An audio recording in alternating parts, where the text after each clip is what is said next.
Anyway, going to that question, ito na yung pasabog ko na sinabi ko kay Mr. Flores na dito ko i-play. So, gagamitin ko lang tong speaker ko mismo ha. Marami yung nagtataka, bakit naging involved ako masyado? Yes. Pinaliwanag ko, it all started with Sergeant Contesa. And hindi ako papayag na yung nangyari dun sa kay Sergeant Contesa ay mangyari sa 18 Marines.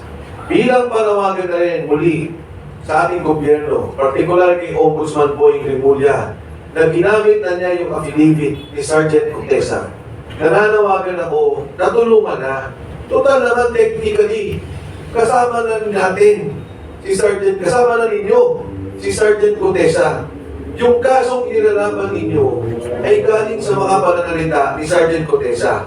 Ang 18 Marines, katulad na nabanggit ko, nagtatago naman sila, maingat, pinoprotekta ng pamilya, pero kay Sergeant Contesa, hindi ganun yung nangyari. So I have here yung video clip ng phone call ng asawa niya.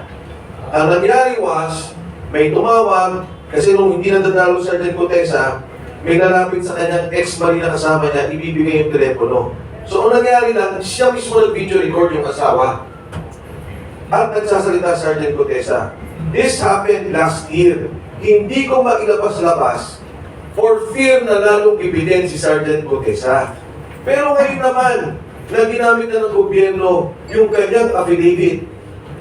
Sana naman, again, apila kay Ombudsman Boying Rimulya, bigyan ng protective custody, hanapin at bigyan ng pagtatanggol, seguridad, si Sergeant Contesa at ang kanyang pamilya.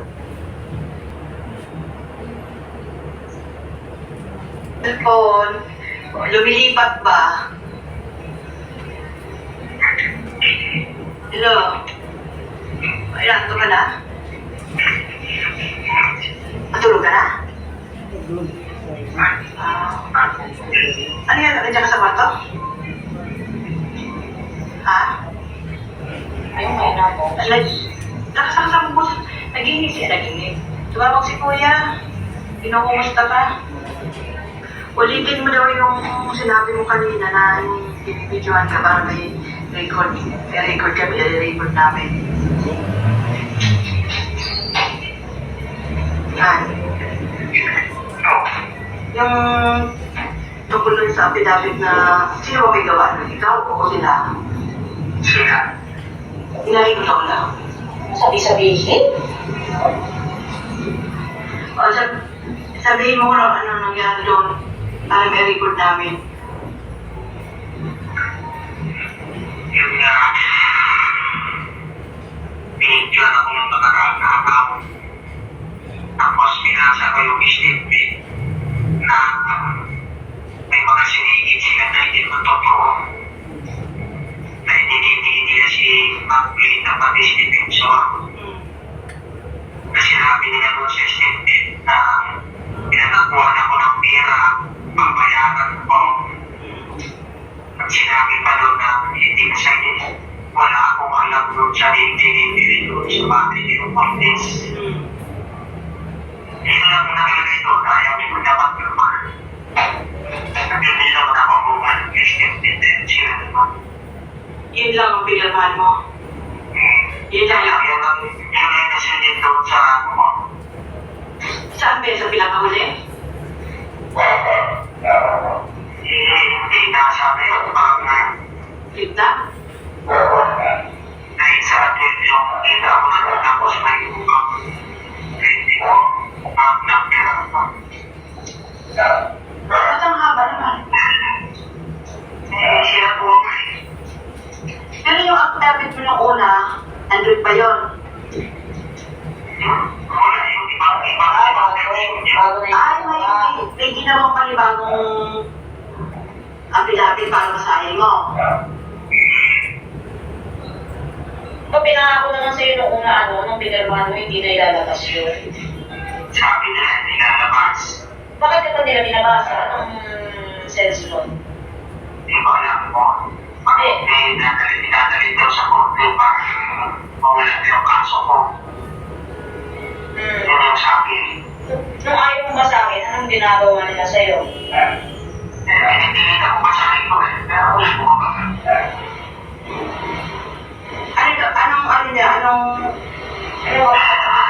Anong pagalit na pag hindi mo binasa? Para daw nililipit na kayo kasi magpupulo dyan sa inyo. Wala ka nang gusto sa amin ah. Sa totoo lang, wala nang bubulo sa amin. Sila lang ang bubulo sa amin. Sila ang gumagawa ng paraan para manggulo. Sila lang nanakot sa amin eh. Kaya ang sabi sa'yo na sobrang pinupulo na yung ako eh. Hindi na ako makatulog-tulog. Magano ka muna, bago ka natulog, meron ko na maligang na tubig. Para marunong si muscle mo.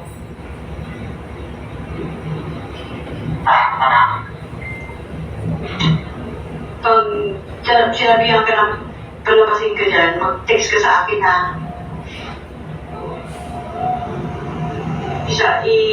Ano mo agad sa akin, text mo agad sa akin. Ako ngayon sa kami, pamantay ko lang sila nung kumalirin ng bote, pamantay ko lang sila ng sisig. Makantay talaga sila doon. May isa sa loob, may isa sa labas. Tatlo yan, tatlo daw. Kasi pag pinalabas ka, may contact na kami doon sa loob. Doon ka na lang muna sa loob. Hindi ka na lalabas doon. Hindi ko alam mo. Paano nila sa amin eh. Kaya,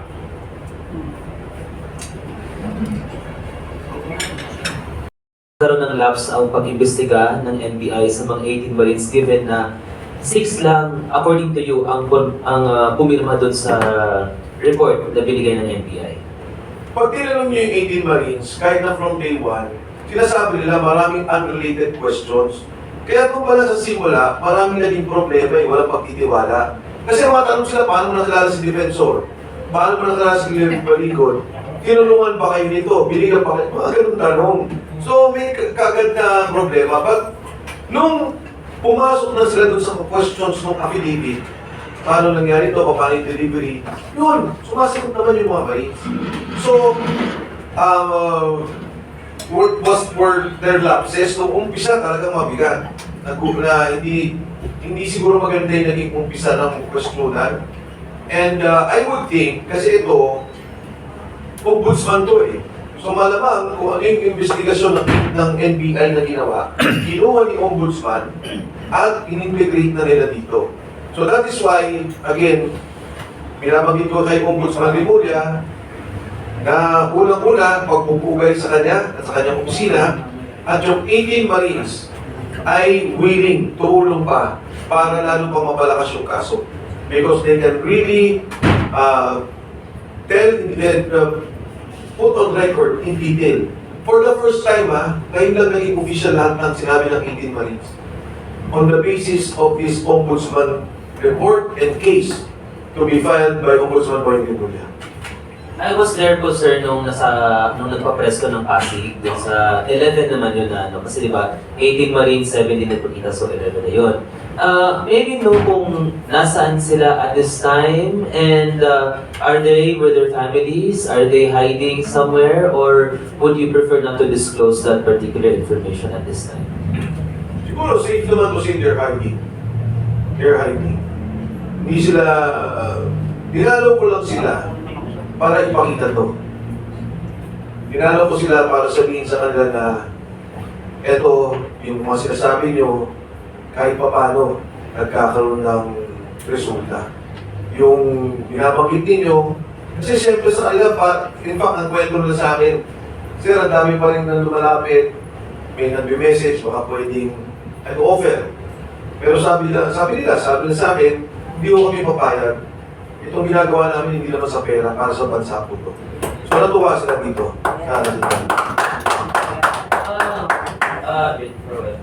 So, on the safety of the 18 Marines, I'm sorry to ask this, but Is it true of the reports na sila ay binabantayan na rin ng state forces because of their testimonies? Yes. Yes. Yes. Oo, sinusundan kami. In fact, baka dito, sinusundan tayo nung, yung ilan ditong vloggers nung nasa Valle Verde, di ba bigla kami tumayo, dahil sinusundan kami. Anyway, going to that question, ito na yung pasakog ko na sinabi ko kay Mr. Flores na dito ko i-play. So, gagamitin ko lang tong speaker ko mismo ha.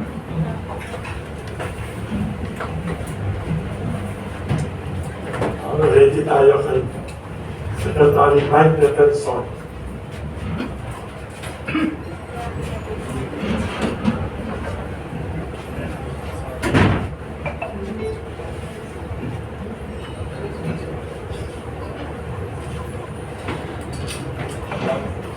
Marami yung nagtataka, bakit naging involved ako masyado? Yes. Pinaliwanag ko, it all started with Sergeant Contesa. And hindi ako papayag na yung nangyari dun sa kay Sergeant Contesa ay mangyari sa 18 Marines. Bilang panawagan na rin muli sa ating gobyerno, particular kay Ombudsman Boying Remulla, na ginamit na niya yung affidavit ni Sergeant Contesa. Nananawagan ako na tulungan na. Total naman technically, kasama na natin si Sergeant, kasama na ninyo si Sergeant Contesa. Yung kasong inilalaban ninyo ay galing sa mga pananalita ni Sergeant Contesa. Ang 18 Marines, katulad na banggit ko, nagtatago naman sila, maingat, pinoprotekta ng pamilya, pero kay Sergeant Contesa, hindi ganun yung nangyari. So I have here yung video clip ng phone call ng asawa niya. Ang nangyari was, may tumawag, kasi nung hindi nadadalo si Sergeant Contesa, may nalapit sa kanyang ex-marine na kasama niya, ibibigay yung telepono. So, ang nangyari lang, siya mismo nag-video record yung asawa. At nagsasalita Sergeant Contesa. This happened last year. Hindi ko mailabas-labas for fear na lalong ibigyan si Sergeant Contesa. Pero ngayon naman, na ginamit na ng gobyerno yung kanyang affidavit. Sana naman, again, apila kay Ombudsman Boying Remulla, bigyan ng protective custody, hanapin at bigyan ng pagtatanggol, seguridad, si Sergeant Contesa at ang kanyang pamilya.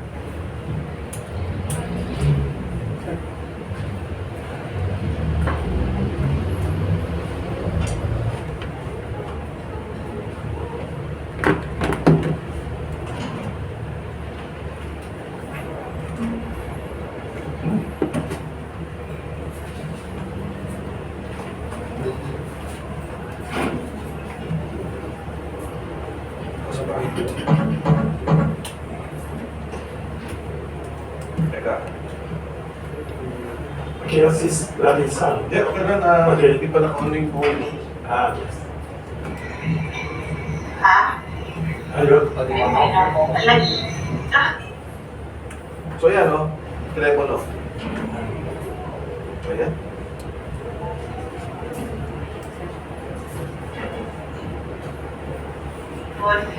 Lumilipat ba?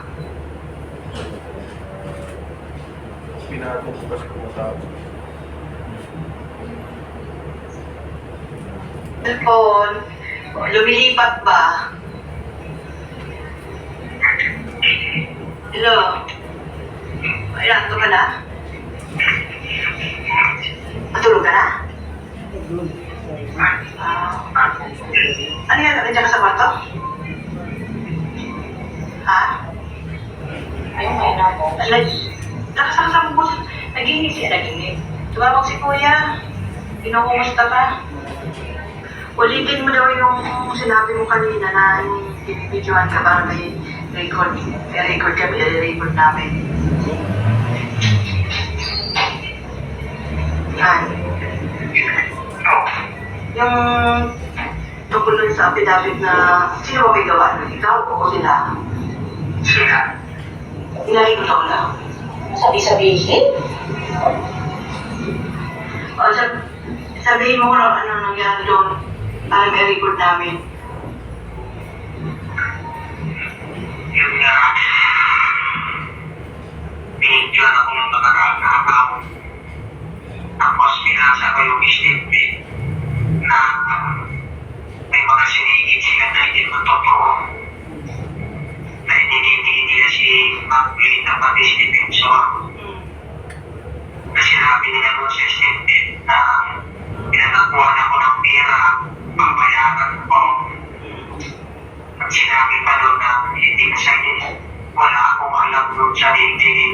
sa battery yung voltage. Ito lang muna nakalagay doon, ayaw ko dapat naman. Hindi naman ako buwan ng STM sila naman. Yun lang ang pinirmahan mo. Yun lang yun. Yun lang kasi din doon sa ano mo. Saan ba sa pinakahuli? Hindi na sabi yung pang Ligta? dahil sa atin yung kita ko na tapos may ibang hindi ko nakakira pa. Ba't ang haba naman? Sila po Pero yung affidavit mo nung una, andun pa yun. wala yung ibang Bago na Ay, yung may ginawang panibagong affidavit para masahin mo. Ito pinangako naman sa'yo nung una, nung pinirmahan mo, hindi na ilalabas yun. sabi nila nilalabas. Bakit ito nila binabasa? Anong sense nun? Di ba alam mo? Dinadalhin daw sa korte para mawala yung kaso ko. Yun yung sabi. Nung ayaw mo basahin, anong ginagawa nila sa'yo? Pinipilit ako basahin ko eh. Pero wala ko ba?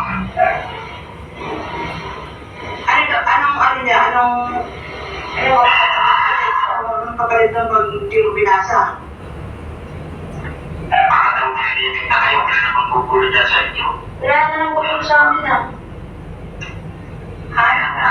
Sa totoo naman, wala nang gugulo sa amin. Sila lang ang gugulo sa amin. Sila ang gumagawa ng paraan para manggulo. Sila lang nanako sa amin eh. Kaya ang sabi sa'yo mga nakaraan. So, gulo na yung ako eh. Hindi na ako makatulog-tulog. Magano ka muna, bago ka natulog, meron ka mga maligang na tubig. Para mag-relax yung muscle mo.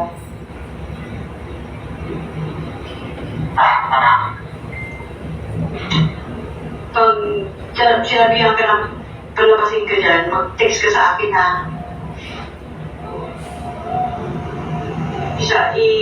Ano mo agad sa akin, text mo agad sa akin. Ako ngayon sa kami, pamantay ko lang sila kung kumalirin ng pote, pamantay ko lang sila sising. Mamantay talaga sila doon. May isa sa loob, may isa sa labas. Tatlo yan, tatlo daw. Kasi pag pinalabas ka, may kontak na kami doon sa loob. Doon ka na lang muna sa loob. Hindi ka na lalabas doon. Hindi ko alam mo.